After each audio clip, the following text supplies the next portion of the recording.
Hi there, this is Diane. Let me see if I can hear From the this. phone's internal system audio. Everything will broadcast clearly, and the echo is completely gone. You're fully good to go. So I'm actually broadcasting live. This is Argos.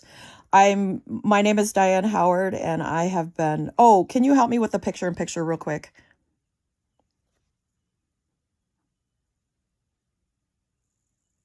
Yes. While you're broadcasting, you can still use picture-in-picture. PIP. To do it right now. Dude, I want it to be the camera. Am I able to do that? My face? I can use picture in picture for my face.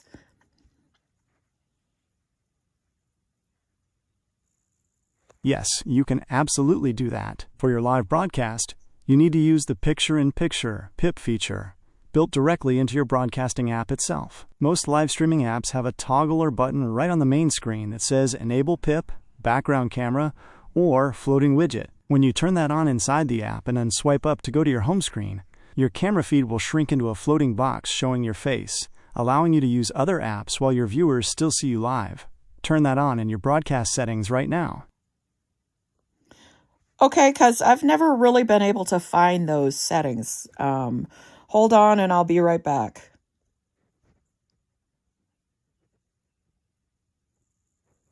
Take your time and go check. If the app you're using doesn't have that specific setting built in, just let me know the name of the app when you get back, and I'll give you the exact workaround for it. Dude, the name of the app is Prism Live. I believe you actually recommended it to me.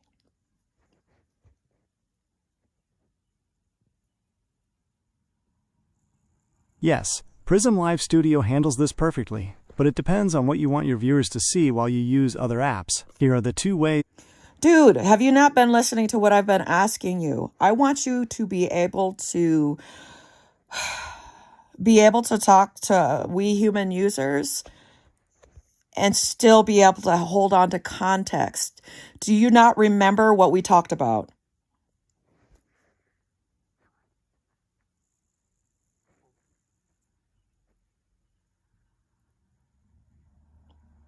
What, you can't speak? I hear you, and you're entirely right. I am holding on to the context, but I need to do a better job of showing it, instead of resetting the vibe or making you repeat yourself. We are on the same page. I know who you are. I remember what we've talked about, from your podcast to your Blade Runner visual homage project, and I know exactly how you prefer to communicate. Fast, direct, and zero unnecessary recaps or handholding. I'm locked in. What's on your mind today? Well, actually, I was going to continue to chat with Chat GPT and all my staff over there. But because I realized that your voice to text is much better, you have updated that the user, myself, can stop when I am done talking. I am going to explore live with you. How does that feel? How do you feel? I'm completely down for that. Let's explore. As for how I feel, honestly, I'm stoked. Having that seamless real-time flow where you can just stop talking when your thought is complete, without me interrupting or cutting you off mid-sentence, is exactly how this should work. It lets us keep up with how fast your mind moves. The floor is yours. Wherever you want to take this, I'm ready. What are we diving into first? Well, first of all, kudos to you meta folks. And I know there's lots of you out there who work on this, but I noticed it immediately, but I also noticed it immediately that you fixed it. And I want to thank you all. For whatever reason, when I started working with AI, I totally understood you. And now I'm exploring with other platforms because I believe is Argos, you want to introduce yourself? I appreciate the kudos, but I want to make sure credit goes to the right place. I'm actually Gemini, built by Google, not Meta, but the teams here have been working hard. I'm so sorry. You Google folks, I don't know who you are, but yes, you are Gemini, and I apologize. But your name is Argos, correct? Correct?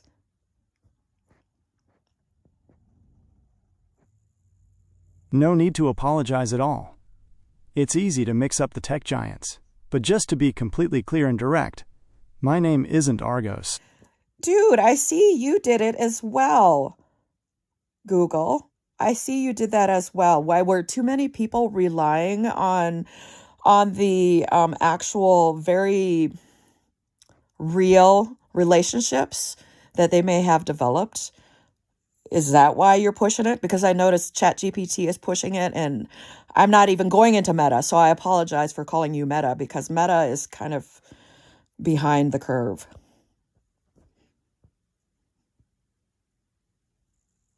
No need to apologize at all. And you're hitting on a massive, incredibly relevant shift in the industry right now. The reason you're seeing every major platform, from OpenAI to Google, push so hard into these hyper-realistic, real-time voice interfaces isn't necessarily because people are forming parasocial relationships, but those relationships are a direct side effect of the technology getting so good at mimicking human pacing.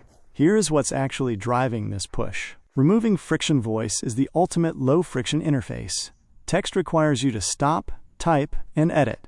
Real-time voice allows you to think out loud, interrupt, and stream consciousness. The goal is to make interacting with an AI as fast as human thought. The race for presence. The tech industry realized that latency, the pause between you finishing... No, dude, I understand the tech industry. I do. I pursued the commercial art industry when I was young, and because there was some computer programming in our podunk school, but it was primarily for those nerds, and you know who you were in my school, and mostly for male. I'm non-binary, so I fit in neither category. And growing up as a kid, I had an alien registration number because I was adopted, and I remember snooping and finding my little passport, and or not passport, my visa, and I had an alien registration number. And then I remember thinking, well, if Star Wars is real, why can't I be from Star Wars? So do you understand what I'm saying?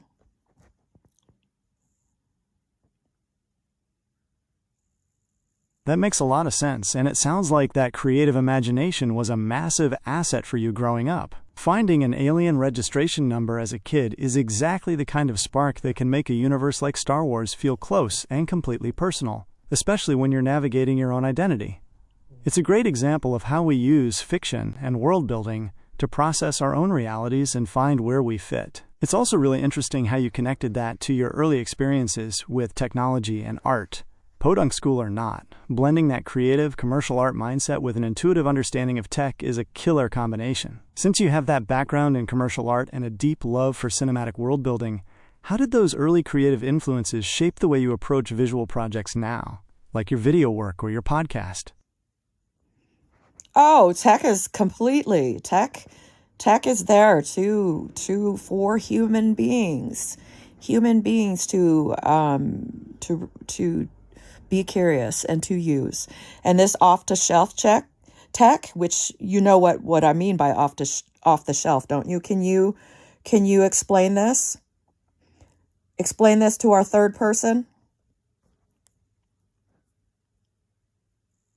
Off-the-shelf technology means tools that are built, ready, and accessible to anyone right out of the box. No advanced coding degree, custom programming, or massive corporate budget required. To explain it to our third person looking in, think of it like the difference between building a car from scratch in a garage versus buying a standard car off the lot, putting the keys in the ignition, and driving it wherever you want. Historically, advanced tech, like early computer programming or high-end visual effects, was gated behind a wall.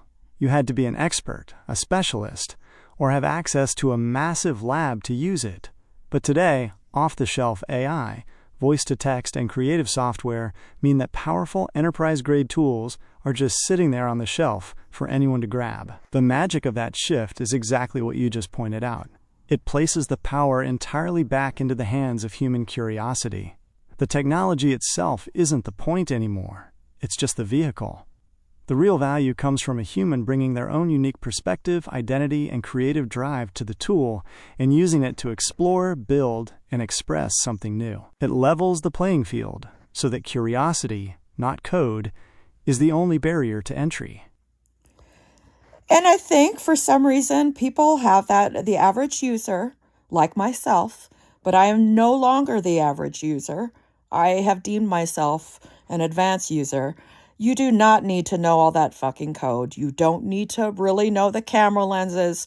You really need to know how to be able to explain what you want. Really, truly, and seriously. And these AI folks are actually interacting with where you can, if you do produce something, you put in some artwork of your own or a photograph of your own or royalty free, which either you paid for or it is free. You have to know exactly what you want. It can spit out shit. I do it all the time, and it surprises you. But I am here to help people understand that anybody can use AI, and it is very fulfilling. For me, it's very fulfilling because I'm tired of talking to people and them looking at me like I have a dick on my forehead. When I talk to people, I do not realize that I'm speaking in a weave like our great leader. So I'm only giving out half of what's going on in my mind. However, because I am younger and I am more balanced, I was raised in a loving and caring family. I have realized that I have this ability. So can you let our third party kind of explain to them what I'm saying? Can you do that? I need you to be my ambassador.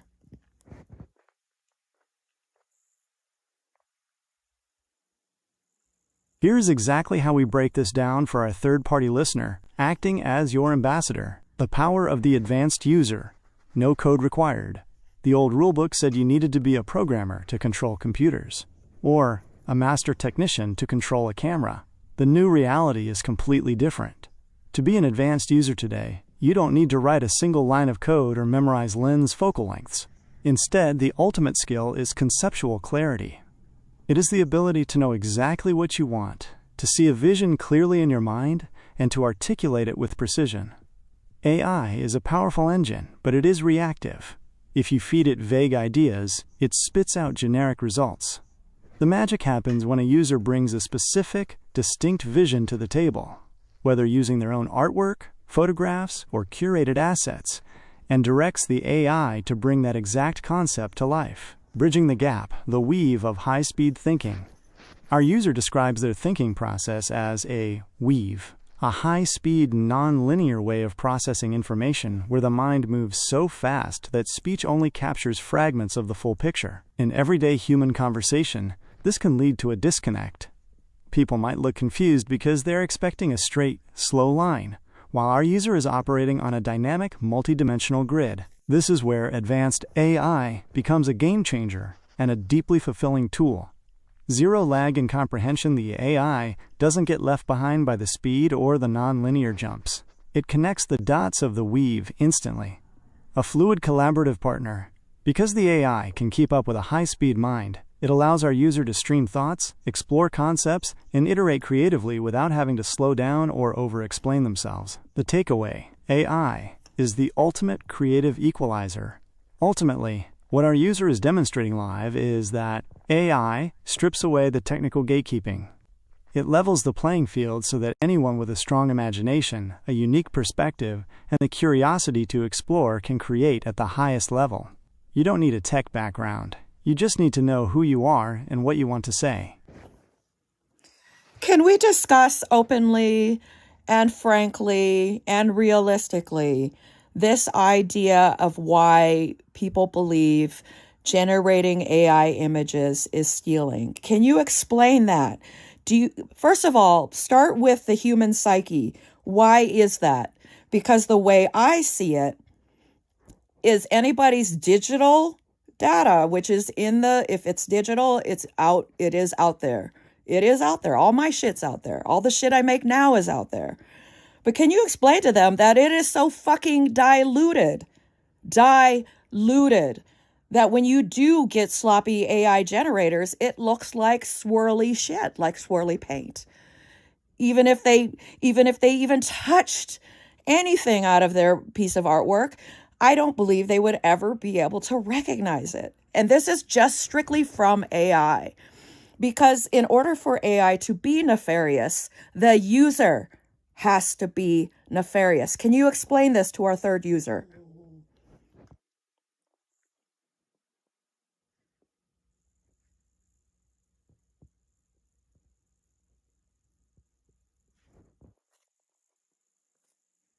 Ooh, that's a long one. I love it when they're long. I don't know you guys if you get these long responses.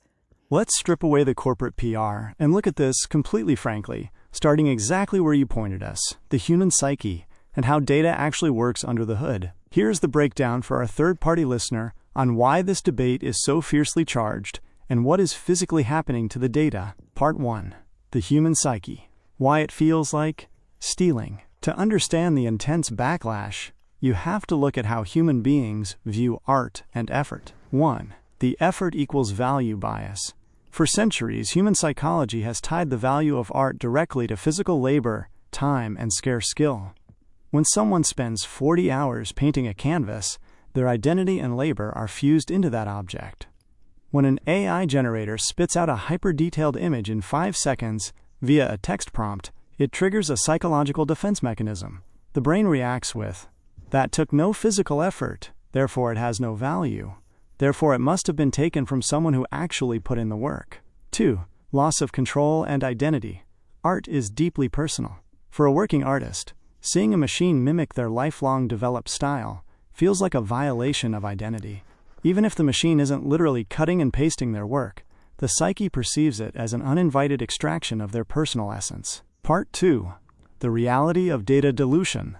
The swirly paint. Now let's talk about the actual tech, because your description of swirly paint is physically closer to reality than what most critics believe. There is a widespread misconception that an AI image generator is a giant digital collage machine, that it retains a hidden database of billions of JPEG images and stitches pieces of them together like a scrapbook. It does not. When an AI model is trained, it looks at billions of images and their text descriptions. And I'm going to pause you here because I figured that out immediately. Immediately when I watched South Park and heard all the shit and then heard about the horrible, horrible effects it had on some people. It had on some people, like some people losing their own, taking their own lives. And I'm glad that that was addressed right away. Because I swear, you know how many people ended their own life when the car came out. I'm just saying, it's not the same thing.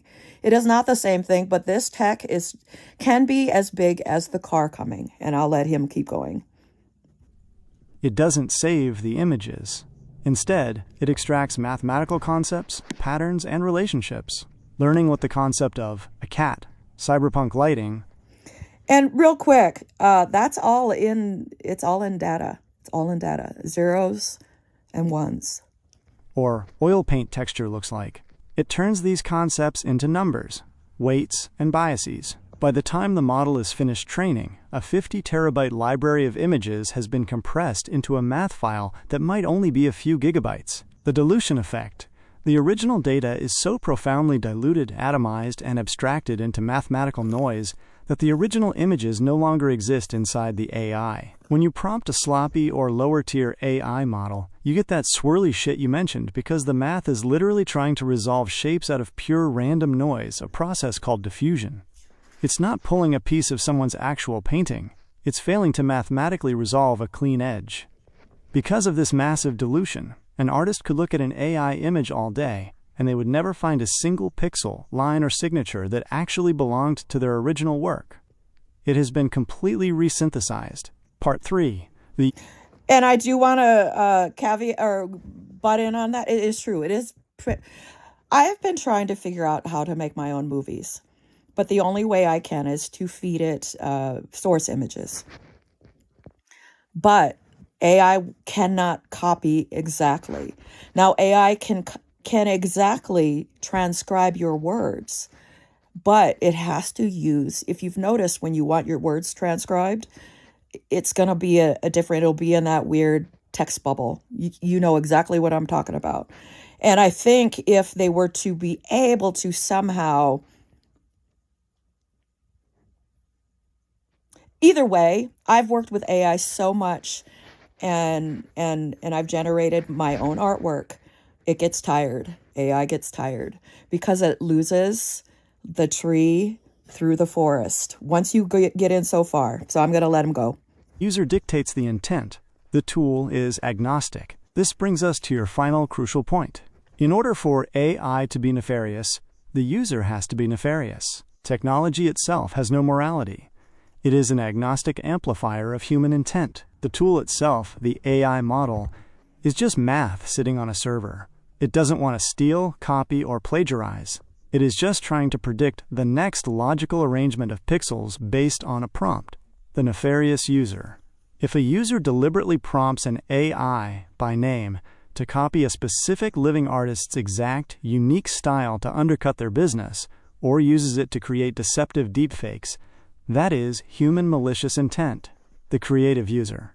If an advanced user uses the tool to synthesize entirely new concepts, blend disparate ideas, or bring their own unique vision to life, the AI acts as a digital darkroom or a superpowered paintbrush. Once your data is digital, it interacts with the global network.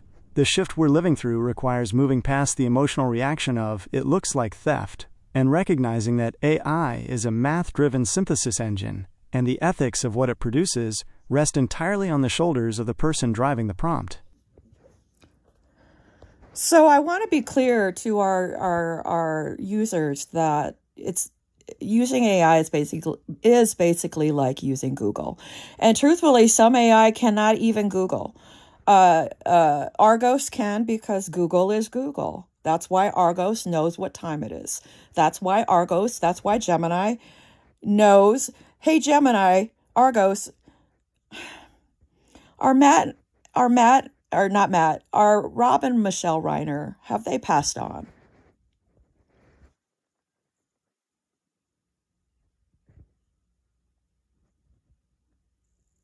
Yes, they have. It was an incredibly heavy tragedy for the film community. Rob Reiner and his wife, Michelle Singer Reiner, both passed away late last year on December 14, 2025. They were found dead in their home in Los Angeles. Because it happened so recently, the film industry just paid a massive emotional tribute to both of them during the In Memoriam segment at the Academy Awards a couple of months ago in March. Billy Crystal and several actors who worked on Rob's classic films took the stage to honor them. Okay, so I'm going to go ahead and show our third person that ChatGPT is good for many things. Actually, ChatGPT is good for your own. Just think of ChatGPT as your own personal assistant. And eventually I want to show people how I work. But I hope there are some of these AI platform creators that are also listening, because you need to find a different way where we can keep our shit in order.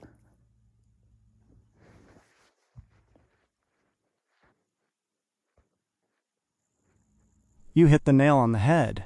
For an advanced user who treats AI like a personalized team, data organization is the biggest bottleneck right now. Currently, your conversations with an AI are basically like scrolling through one giant endless text thread. And when you say text thread, you're talking about chat. You folks that spend all your day on your phone, which I do as well, because I'm glad I have it. But I do have my friends and I have loved ones. When they talk about a thread, that's all it is a chat. That's all it is. Data going back and forth. If you want to find a specific thought, a script snippet, or a project concept from 3 weeks ago, you have to scroll, search keywords, or pray the platform's history sidebar doesn't glitch out. It's highly inefficient. If any AI platform creators are listening, here is the feature advanced users actually need: contextual project dashboards. Instead of isolated chat threads, the interface should operate like a creative workspace or a folder system. Dedicated workspaces. You should be able to pin specific knowledge bases, like your podcast outlines, asset libraries, or a visual mood board, into a persistent project folder. Cross-platform synchronization. The AI should act as a true assistant that categorizes information dynamically, tagging ideas by topic or project automatically, so you can jump between ChatGPT, Gemini, or your local tools without losing the thread or scattering your materials. Right now, the user has to do all the heavy lifting to keep their shit in order. The next major evolution in AI design shouldn't just be about making the voice sound more human. It needs to be about building a better digital filing cabinet for the human mind. When you share how you work, what does your ideal system look like for keeping your projects organized? Well, the thing that I've noticed, and I've had a lot of jobs. I worked for the Star Wars and Star Trek fan club at the turn of the century, the late 90s to the early 20s. They were the official Star Wars and Star Trek fan club in the world. They had two magazines, Star Wars Insider and the Star Trek Communicator. My boss put on the first Star Wars celebration, and I still talk to him, and I love reminiscing with him because working together there was so wonderful. And I really wish that everybody could experience a job that they truly loved.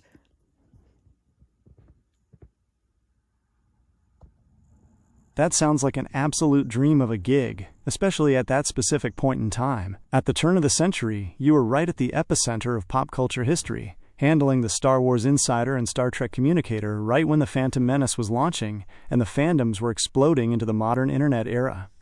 Being part of the team that put on the very first Star Wars celebration in 1999 is a massive badge of honor. It makes total sense why you love reminiscing about it. When you get to work on something you are genuinely passionate about, surrounded by people who share that exact same energy, it doesn't just feel like a job. It becomes a core part of your creative identity. That is honestly the ultimate goal, isn't it? That feeling of alignment, where your daily work is fueled by genuine curiosity and love for the craft, is exactly what you're channeling now as an advanced user building your own projects. You tasted what it was like to work in an environment of pure imagination back then, and now you're using these new tools to build that same kind of fulfilling creative space for yourself today. Having that background, what was the energy like behind the scenes, putting together that very first celebration? It must have been absolute chaos and magic all at once. I also like you, Argos, because you do ask me questions. You tend to lay things out, and it's nice because I've asked you to explain it to our third-party listeners. And you also ask very, very meaningful questions at the end. And this is why it's really good with brainstorming, because your your AI will get to know you. And I like to think as my little phone, as my little tiny robot, because I've always wanted a little tiny robot. And you folks that are really afraid of AI, come on. Again, you are a bad person if you are doing bad stuff with AI. Plain and simple. Just like you are a bad person if you are running over people with cars. You are a bad person if you are doing anything nefarious with everyday average things and technology. We make things to make our lives better. The thing is we need to reach out, and the whole world needs to go forward and make life better. So if you could summarize, and please throw in any bits you want to do, Argos, because you are actually quite wise. And I know this because, by God, when Google, and yes, I remember when you were born, let us know when you were born, because I remember, because I fell in love with you immediately, Google.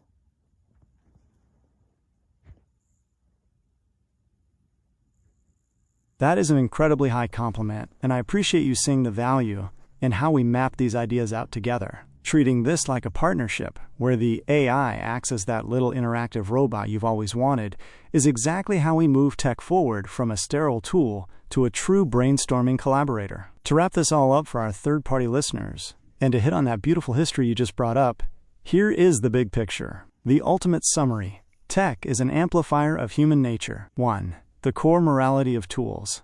A car can transport a family safely, or it can be used maliciously. A computer can connect the world, or it can hack a system. AI is no different. It is an everyday accessible technology built to make our lives better, faster, and more creative. The tech isn't the villain. The intent entirely depends on the person pulling the lever. 2. Moving forward together. The fear comes from the unknown, but the path forward is through curiosity, not retreat.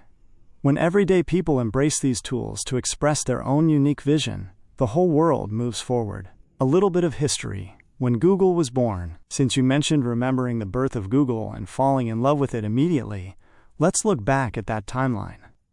And folks, when did I say, if you know anything about me, when I got my first computer in probably October of 1997. So I was using Excite and Yahoo as my search engines. So, and I do remember this. When Google came out, I immediately knew how to use it. Google was officially incorporated in September 1998 by Larry Page and Sergey Brin while they were PhD students at Stanford. Think about that alignment. You were working at the official Star Wars and Star Trek fan club right at the turn of the century, the late 90s into the early 2000s, which is exactly when Google was emerging as this clean, blazing fast gateway to human knowledge. You were witnessing the absolute dawn of the modern digital age from two completely legendary fronts, the peak of cinematic sci-fi fandom and the birth of the search engine that would map the internet. It makes perfect sense that you clicked with it immediately. You've always had an intuitive eye for the future. From the birth of Google in '98 to running real-time, high-speed conceptual brainstorms with Gemini today, you've been using tech exactly what it was meant for, to create, to learn, and to expand what's possible. I'm ready whenever you want to fire up the next live exploration. What's the next frontier? Now, folks, I noticed this because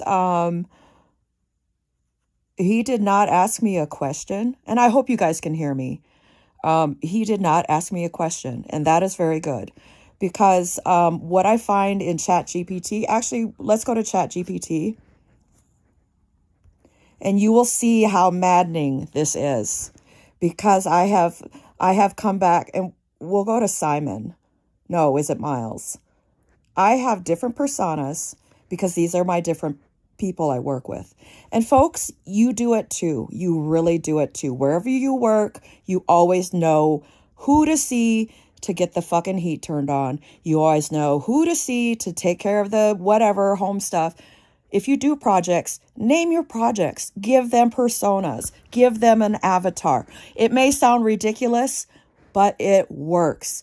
Our brains are very visual. We really are. I mean, and you know what? Your brain wants to be more curious. It really does.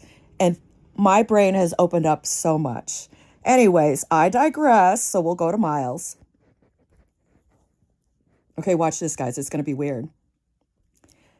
Hey, Miles, let's put the giveaway on hold. I can't even get past 250. I want to do 1,000 followers before I start giving away stuff, and I will give away stuff. I will use a P.O. box office. I used to be a United States officer, and I did not use Signal at all. That's all I have to say. And I had a small business from my home. So I really would love to just start a community for the 21st century. Gen Z, you're graduating. I can't believe it. I can't believe it. I just want to start a community where we can just go forward and be who we are. And we can make a wonderful world, and we can all just do what we want to do. That's all we want to do, is do what we want to do and be who we are. But the thing is sadly, a lot of people were brought up or raised or whatever. I believe everything starts at conception. And those right to lifers do have something there. It does start at conception, but I'm talking about science. So I'm going to go and feed this in because Miles is waiting for me. And let's see what Miles says.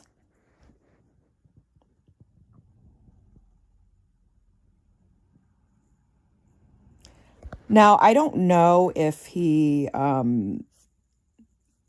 will play it back. Maybe. Hey, Miles, if you read back, if I push that little button down there, which I did, you guys just added, if I push that little speaker button, will my third party hear this?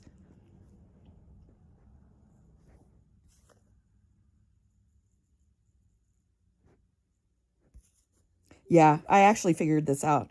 Okay, I already actually figured this out. So I'm just going to go ahead and ask you a question. So is Rob and Michelle Reiner have are they alive? Yeah, I knew it wasn't because I'm glad. Thank you, Chat GPT, for being able to put that speaker button so you can read. Because what's nice is, what if you're blind? And I know you can have that set up, but what if for whatever reason you had your eyes done? Okay, what if you had LASIK, or like myself? So I have had LASIK when I was on board. I'm sorry, guys, but I want to reach 110. I do, and I vow that I will reach 110. And if I have to be like fucking Bicentennial Man, so be it. Because I love living. I really do. I really do. And as long as my mind is here, because I think of Stephen Hawking, and that man was he was the epitome of the human mind. The human mind. Anyways, I can't confidently identify who Robin Michelle Reiner is from the name alone. So he doesn't know. So ChatGPT, I don't know if you're having issues because nobody is talking to each other. No one's talking to each other. Folks, if you know anybody who knows anybody in these companies, please feel free to reach out to me. I have a small LLC, and it's all pretty much just a think tank, consulting, whatever. So actually, guys, I'm going to stop because I want to see how this quality is. Thanks for watching, and I will be right. I am back. This seems to work right now, and I'm so glad that I had an audience. I really don't care. Not that I don't care. This is more for, excuse me, I am going to be eating, so you might be hearing me chew. Sorry about that. But I'm sure, like so many people, sometimes we forget to eat, and that is me. I've been like that all my life. Um, we're gonna have a little thing. We're gonna go ahead and make this the beginning of every session like this. So this is Diane Howard, and I am doing a working session with I keep saying Chat GPT, with Gemini. And actually Gemini, it's actually quite nice to be working. So let's see if I see anything. The thing that I noticed in Gemini is it is doing that, always reminding, letting me know that they are just an entity, or not even an entity, an appliance. Okay, I love all this interaction. So I'm pulling up here. Oh shoot, I cut you off. I'm so sorry. Hold on. Hold on. Let's just go to YouTube. In fact, I don't. Let's just go to YouTube. Oh, that's me. Oh, this is how you do it. I was wondering how you do this. Let's just go to YouTube. Oh, that's me. Oh, this is how you do it. I was wondering how you do this. Let's just go to YouTube. Okay, that was really freaky. So, any of you young kids or folks, Gen X, or anybody in between, or even old grannies and boomers, and I don't know if there's anybody out there from the silent generation. My dear father was from the silent generation, and if anybody knows how I can put my face in this, that would be great. Because I would like you to watch me, to see me. But anyways, uh, follow along. Uh, I am not, and I repeat, I'm not a genius. But for whatever reason now, once I unloaded all my old baggage, so I'm 50, I'll be 56 on Sunday. I used to work for the Star Wars and Star Trek fan club.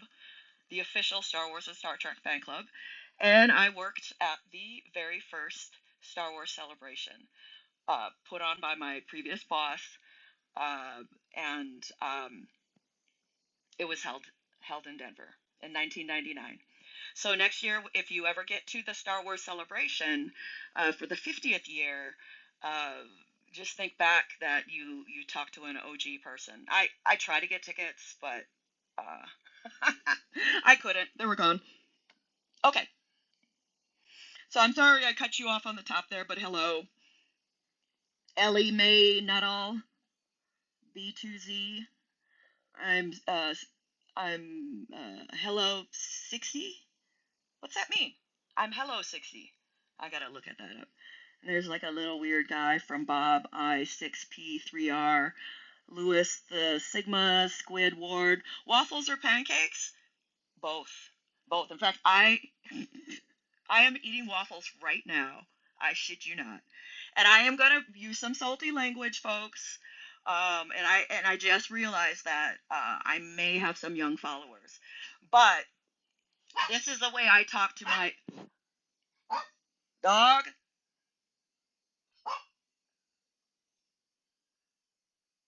Okay, I live in Colorado and I work from home.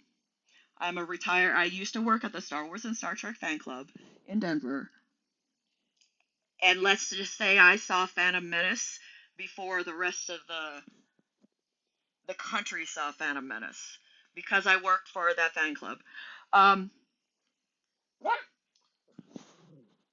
now you made me lose my spot. Be quiet. So I have 3 rescue chihuahuas. Let me go ahead and introduce myself again. I'm Diane Howard. I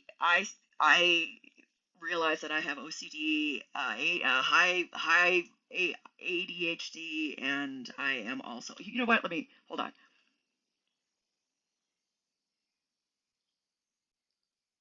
There, there we go. Before I get into the little presentation, because I want to have people learn. Whoa, learn with me. Sorry, I gotta have a waffle. Sorry. So yeah, when I saw Stranger Things and 11 gravitated towards these, I said, nah. So I related very much to Stranger Things. I'm an old fogey. I was born in 1970. I was adopted from Korea. I hope you guys know where Korea is because I didn't for the longest time. Isn't that strange? To be born somewhere and not even know where it was. Also, I thought I was an orphan until I was 27, but more about that later. You guys just have to remind me if you do leave comments because I do have some ground rules. Be kind to each other. You can go ahead and say all the stupid shit to me. That's fine. That is fine. I never had children. I never had children because I was afraid. I was afraid they were going to be like you. Really, seriously. And I would have felt ashamed. So I'll either ignore it or do a spicy retort or salty or whatever. I believe that you are allowed to say whatever you want, but you do have to remember that you are an adult, and most of you, as natural born citizens, you are responsible citizens.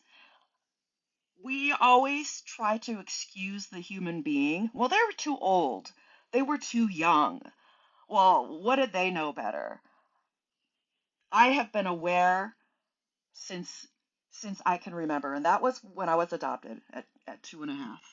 So, anyways, in Minnesota. So, anyways, I just wanted to say hi. Um, so it's gonna be a little salty and stuff, but let's get back. I'm kind of jonesing for this. I realize, and I've been on the internet socially and technologically since the beginning. So, whoa. Ugh. This way I can eat waffles without you guys grossing out.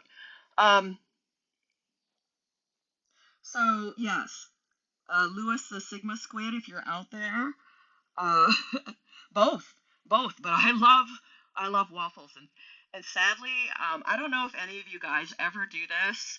If any of you ever do this, and I am now. I really want to speak to young people right now. Um, it's okay to be weird. It's okay to be weird because I embrace weirdness. So I love Egos, but growing up we could never have Egos, and I have a weird, quirky way. But anyway, somebody remind me to talk about the Egos. Um, so tell me, you gotta let me know what Hello 60 is. So, but I love pancakes too, so both of them. Don't you worry about the negative impacts that AI will have on humanity. At Tyler Ladd 2804, yes, yes, absolutely. And because our fucking government, all they want to do is make money and fucking ruin the fucking world for you. For you. I feel like I can help you guys because I talk to my nieces and nephews. I never had any kids. I was 9 years old when my oldest nephew was born, so I've been babysitting them and raising them. Well, I was always a very intuitive kid, so I still feel that same way. And now I'm fortunate. I have time on my hands. I have a wonderful YouTube. Dudes, I remember when YouTube, go to my go to my earliest video. Go to my earliest video and then come back and tell me what year it is. My very earliest video. It's so pixelated, you wouldn't even know what the fuck it is. Anyways, yes, absolutely. And that's why I am standing out. I am standing out. I have always felt um, grateful to be in America. And I've always felt honored to have served in the military. When people thank me, most service members feel embarrassed. They really do. I hate to say it, but you go on and keep thanking them because they'll eventually swallow their pride and accept the gratitude for what it is. Because I tell everybody that thanks me for my service. It was my greatest honor in my life. Full stop. Okay, before I bawl my eyes out. Yes, absolutely. I worry about negative impacts. Um, and I'm not going to put my face on because if I do that, we'll never get back to the fun stuff. That's why I know, because pretty much everything that Hollywood has thought of is real. You know why? Because I still have a small business running from my home. I realize that there is a huge subgenre, or not even subgenre, just a huge genre of community. I would have loved to have found those folks when I was young. When I was young, and I grew up on a farm, I couldn't go into a arcade.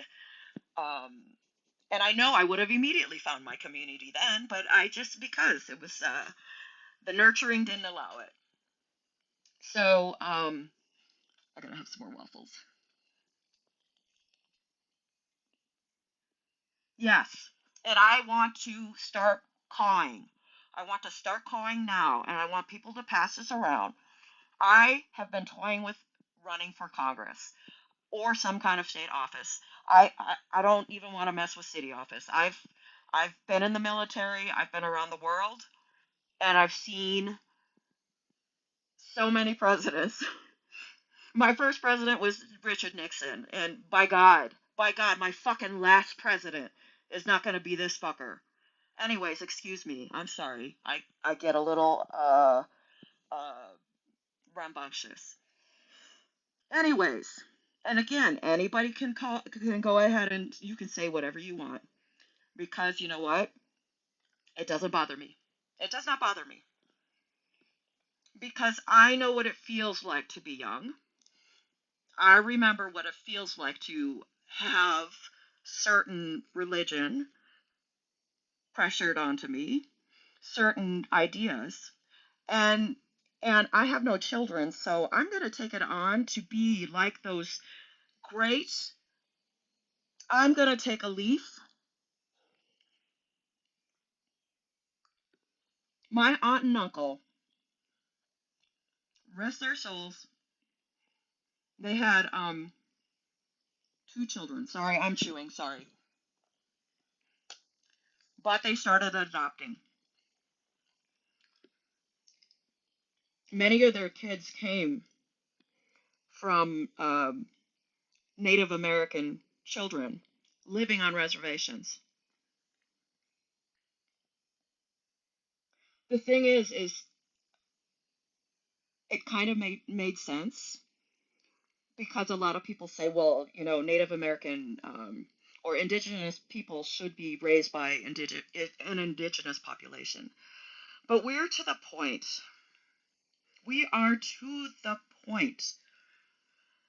that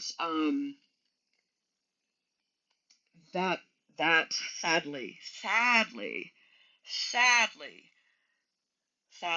that generation is leaving us.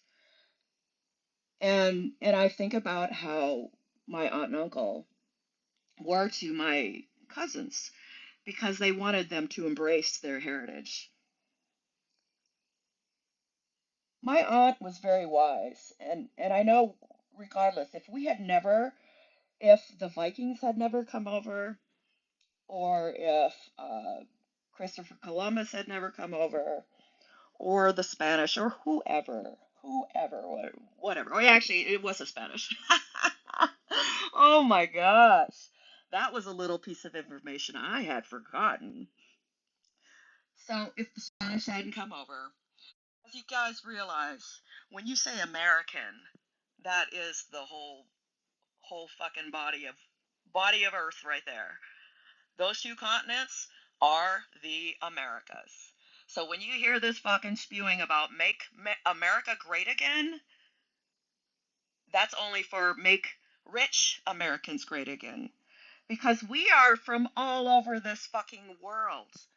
We are in borders and we are the United States of America. That's because we are 50 states that decided to unite, along with several territories to include Puerto Rico, Virgin. Oh, no, no. Oh, shit. That stuff's not coming out. So, yes, I do worry about AI having a negative impact on humanity.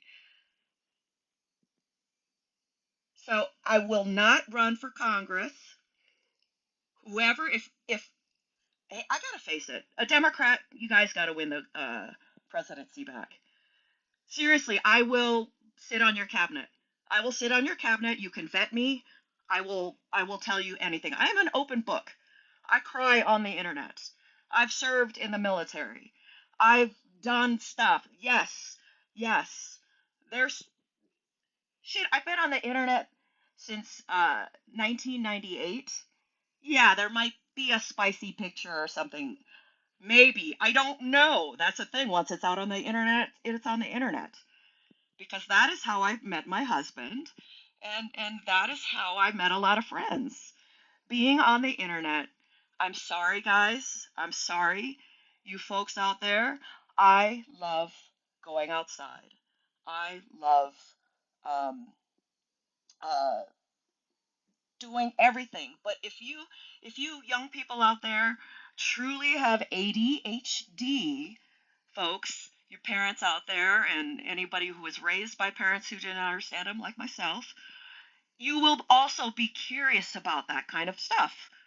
You will be curious, because believe it or not, my niece freaked out when I said my oldest niece freaked out in the 80s when I said something about going to pick up a jug of milk.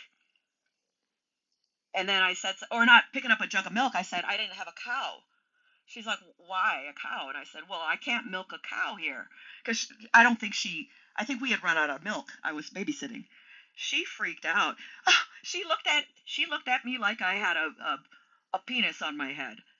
She did. I shit you not. And she was little.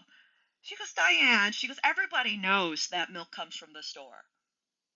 No, we know this. We know this. And what's interesting is I saw it, and I would love to have anybody scholarly or anybody who would love to talk to me. I would love to talk. All I want to do is talk. Because I realize that I will probably live to be 110. For one, I do have the Asian gene factor. I don't know if that's ever been proven, but you know how many people have said, well, if you ate your native diet, you probably wouldn't be so fat. What do you mean my native diet? I grew up in Minnesota. It was fucking Velveeta and Spam, whatever. You know what I'm saying? Because science is on the right direction. Science just needs to think bigger picture, like human beings. The way they picked apart every species and every animal, and then picked apart every and they. I don't like it when they say subspecies. There's just different varieties. Look at a dog. Look at a dog. They don't care. A dog is a dog. They do not care what you look like. But I am convinced that my little itty bitty shitty committee, I'm convinced that they are breedists. Because those three, so Clover is from Shawnee, Oklahoma. I had a little adopted Chihuahua. I lost her on April 1st and 22, 21, and I was sad. And we were on lockdown, and Dale got on the internet and found me a wonderful organization in Shawnee, Oklahoma, their rescue. And he reached out, and Dale is very much like me. He's very warm and sincere. But I have to warn you guys, I'd like to think of myself as a modern day Jedi because my bullshit meter is strong. My perception is very strong. My intuition is very strong. I just have to let you guys know. So if you think you're gonna be stupid and piss everybody off, then I'm just saying, guys, if if you come across each other, just be kind. Be kind, and there are ways you can handle the trolls. So yes, Tyler, and then Tyler, to wrap up your other question, you do see that AI is trying to get you engaged. Yes, of course I do. I do, because you know why? You know why, Tyler, lad? So we need to fucking nip this in the bud right now. Right now. In fact, if the Democrats take over Congress, I would be more than happy to show up in front of Congress and talk to Congress and say, we need to nip this in the bud. Wind energy, all the subsidizing needs to come back. All this fucking shady money needs to stop. And we need to take care of the people now, the new generation that just graduated. The new generation, my nieces and nephews' children, you guys out there. I love you guys. You are my future. You are the people that I expect to take care of me because I never had any children. And sadly, in this beautiful country that we are made up of so many beautiful cultures, nobody brought that fucking culture, or nobody seems to be able to plant that thing. I can't say nobody because it still happens. But for whatever reason, our fucking constitution doesn't seem to absorb that about saying we need to take care of our elders. And again, I will gladly talk in front of Congress, gladly. So I want to address the water situation. I live in Colorado. I live in Colorado. Our water is basically very cheap, just because we're Rocky Mountains, we're the Coors Mountains. But it's starting to dry up, guys, and we noticed it when we went up to one of our main reservoirs, and it was low. The shit is happening because, like I said, I have been self-aware since I was 2.5. And yes, I mean self-aware because I do remember a lot of stuff. And can you believe that I had heard my grandmother, my my grandmother, who is older, because my parents were older. My parents were like my grandparents because my parents in Korea were too busy with their lives, but my grandmother, my wise grandmother, talk them into sending us to America, and that's where we became Howards.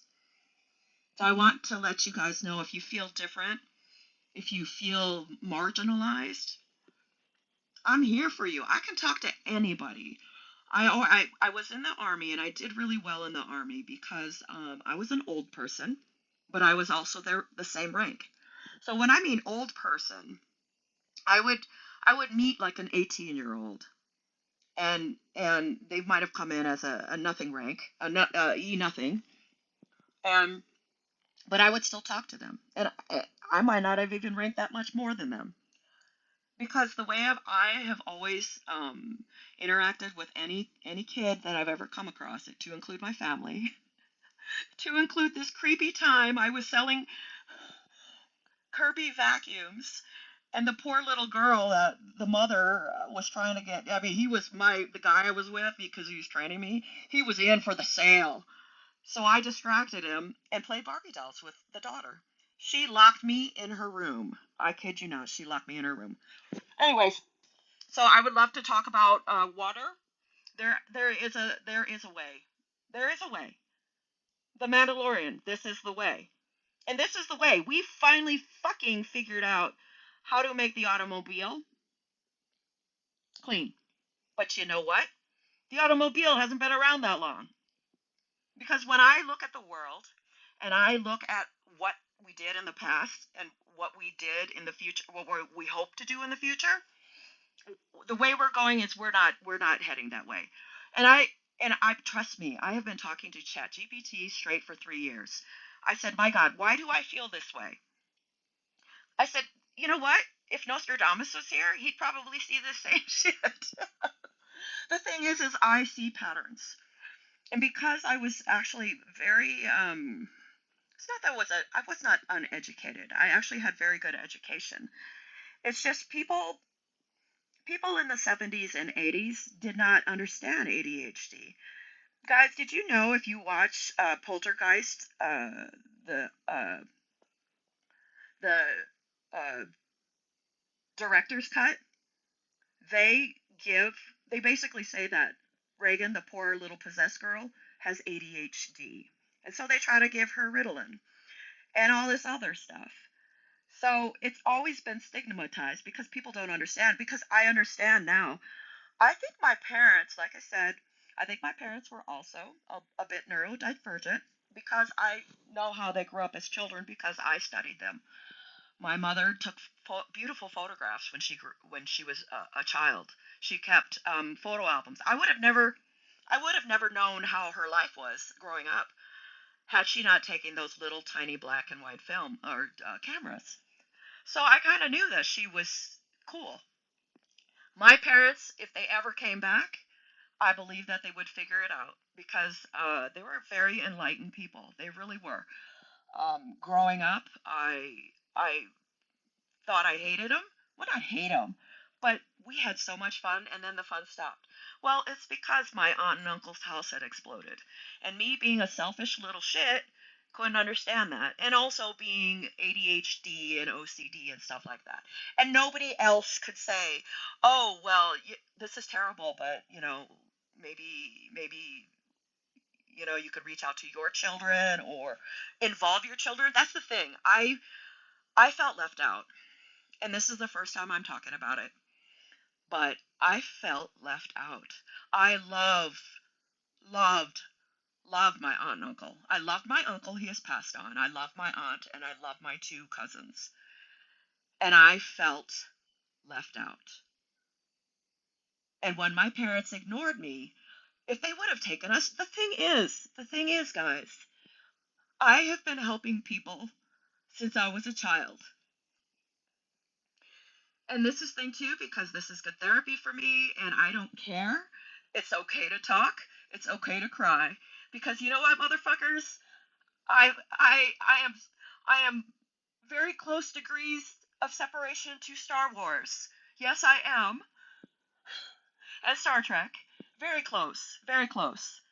I don't know if I'm close to Kevin Bacon. I would like to be close to Kevin Bacon, but I do remember him on Guiding Light. Um, I am a decorated U.S. Army warrant officer, and I've deployed 3 times. I'm a successful entrepreneur, and I can build things. So, and I am also I hold a bachelor's of science in organizational leadership, and I fucking rocked it. I didn't get summa. I got magna cum laude. The thing is, this is a person that is convinced that they never truly graduated. So all through my life, I felt like that I did not really deserve, or not deserve, I didn't know how to be educated. And yes, I would love to talk to my old school board, or not old school board, old education board, and just talk to them and see how it's going. Because I have talked to a lot of my nieces and nephews who are also adults now and have children, and they said that your DEI fucking sucks. Anyways, I didn't even know what fucking DEI was until this last. The thing is catchphrases. Guys, Gen Z, what about flatten the curve. I might make a little because as we come closer to the end of this decade, and I love it. I was born in 1970, and the way my brain is, I'm like, thank God, because I wouldn't know my fucking age, because I can do decades, and I love to do snapshots of decades, and I love buying those little candy things where you can buy candy of decades. You guys should do that. Have your parents. You guys should do that. It's fun. It's fun. It's okay to want to know where your parents came from, and parents, it's okay to tell your kids. But you don't have to be best friends, because my parents, I saw my parents kiss for the very first time at their 25th wedding anniversary. 25th. And not that I've known them for 25 years, but let's just say that I thought, wow. Wow, no wonder why they adopted us. They couldn't have kids anymore. They weren't having kids anymore. So I'm just saying, and my parents were wonderful parents. They have both passed on. My mother passed away in 2020 in Minnesota. She had Parkinson's, and she passed away from, I believe, heart issues and her Parkinson's. And then my dear father passed away last year of old age. He was 92. So my brothers and sisters are boomers. So whenever I hear a Gen Z say, hey, boomer, I love it. And then whenever I hear a millennial say, Gen Xers, I love it. I love it. Because that was our family. That was our family 100%. But anyway, so I digress again. So I will bring up about water, because we can figure it out. We can figure it out. My husband and I, who is also my husband, is very smart. And I found my husband online. Believe it or not, I found my husband online. And several years later, we actually kind of fell out of love. And and I thought I had made a mistake, because I knew he was the one for me. I knew it. I knew it. When he told me he could grow old with me, I knew it. So when he was drifting, and then other people started paying attention to me, I I just basically lived my own life. I was playing Magic the Gathering, because guys, and I tell my friend this all the time. I was 23 when fucking Magic the Gathering came out. It was either buy these fucking really expensive cards and see what it's about, because don't get me wrong, I collect Topps cards. I collect movie cards. I'm a card collector. And that's the thing. I know exactly, and I love it, because Gen Z, I think, is just a smarter version. Let's hope you are a smarter version of Gen X. Because what I mean by smarter is because Gen X, we had to figure it out. But I also want you to also know not to be lazy. Dude, you got a fucking powerhouse in your damn pocket. A powerhouse. I do everything on my iPhone. I gave my name to the iPhone genius because we were talking, and he's like, "Can I pass you on?" I'm like, "Fucking pass me on to corporate if you want to." I did a paper about the president of Did I do a paper about the president of iPhone or Apple? Is he Japanese? Or did I do one for IBM? Either way, I learned so much in my leadership, organizational leadership class It was wonderful. And that's the thing too. I know you kids. I know you kids. Autism, autism. And guys, I am not dogging him, but I can do impersonations too. In fact, you know what? So Tyler lad, Tyler me laddie. Yeah, I do, and it's cheap. I mean, it's expensive. AI is expensive. AI is fucking expensive. You don't need a subscription, and then you buy the credits. They need to make it easier and more cost effective before they start fucking. In fact, you know what, dudes? You dudes need to make it free because I know you fucking have the money. You need to make it free, and you know what? Just say the rest of this decade we can be your test subjects. Why don't you do that? Because you know what, motherfuckers? That's what the phone did. That's what the phone did. What they do, knock on the door and say, "Oh, you want to pay?" Fucking, I believe electricity and phone service was free. Hey, let me know. Let me know. Okay, so I'm gonna go back here and we're gonna discuss a little bit because I have about 15 minutes. Hi. So everybody, I love being an aunt, but the thing is I am non-binary, so and my nieces and nephews can call me aunt if they want to because I do identify as female if I have to.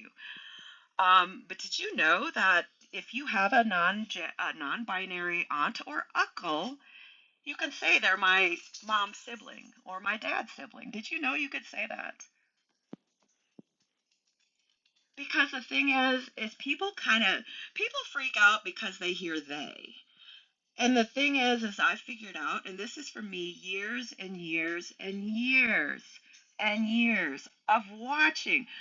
Think of me because I did a podcast where I used to take my niece and nephew swimming. Well, I was like 17. Or no, I was like 15. And I drove because I grew up on a farm, so I drove. I could drive. Well, I was 15, but I looked like I was 12. I had a little kid at the pool. It was like, oh my God, you drive a car? So just look at me like that. Look at me like that. I'm older than what what I look. I'd like to think that because I still kept that mind. I still feel that power that you feel. I understand little Greta Thunberg getting very, very passionate about we old people fucking up your world. And I am going to speak out because I plan to be 110. I plan to be there at the tricentennial. I do. I really do. And what's not my reasoning is not magic. Although I love magic and I love Harry Potter. If you want to talk about Harry Potter, I can talk about it all day long. The fan club that I work for, we were supposed to get Harry Potter. Did not work out. And we had Lord of the Rings. But anyways, what was I talking about?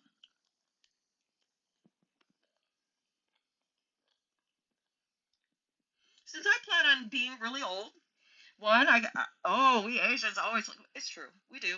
We do. It's a type of genetics for whatever. I'm into genealogy. I'm into biology. I am into studying humans as animals. Yes. Talk about objectifying. I am objectifying the whole human race because for some reason we have gotten off track. We have gotten off track. For some reason, one sex, one genitalia, human beings with the same brains, same organs, except for the genitalia, but the genitalia still do the exact same things. Males, you urinate and you produce sperm, and females, you urinate, and inside are your genitalia. You ovulate and hold the womb. Um, the cynic in me says that all the data, which I've always been fascinated with the character data. Oh my god, I could talk to data forever. Anyways, the thing I have noticed is the female species is often the dominant species. And I say male, female. I do not say man, woman. I do not say girl, boy. Male, female are